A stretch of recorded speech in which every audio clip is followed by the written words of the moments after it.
So, ito na nga at naggagala na naman tayo dito sa may Switzerland. So, nasa left side yung talagang malaking train station.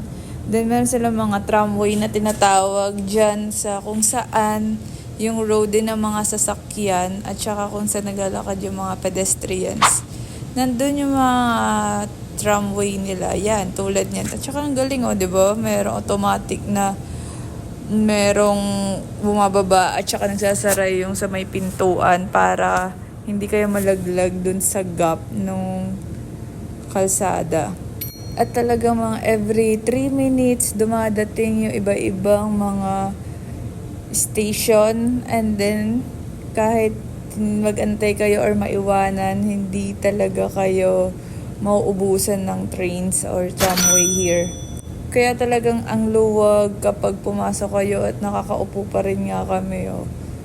At hindi talaga siya siksikan since ang ganda nung oras at saka lagi silang on time.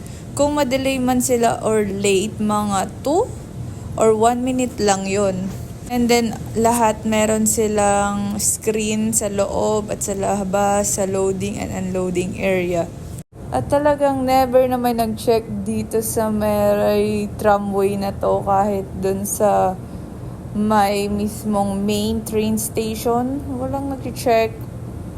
Talagang trust na lang talaga or honesty yung magagawa nyo dito. Ganun ka-trusted yung mga or government sa mga tao at saka turista.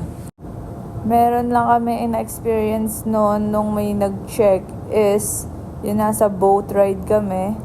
So talaga nag-check sila ng mga tickets namin doon. Then meron isang pamilya na expired na yung Zurich card nila since 24 hours yung kinuha nila. So depende talaga or naka-base yan kung anong oras mo siya binili. Kung binili mo siya today ng 1 p.m. ay expired siya next day or kinabukasan ng 1 p.m. din. So, ito na nga, nakarating na kami dito. So, nakita namin sa Google. So, lahat ng attractions, type nyo lang attraction sa may Google Map. Mag-a-appear na lahat yung mga museums and then yung parks dito sa may Zurich or kung saan man kayo nagstay. Then, halos lahat dito parang postcard talaga yung view. Sobrang ganda niya talaga, lalo na sa personal. At nakakatawa talagang ang dami rin nilang clock sa mga building. Meron pa nga kami nakita habang nasa boat is talagang may ginagawa pa rin silang building na with clock na sobrang laki. Then ito, pumasok na nga kami dito para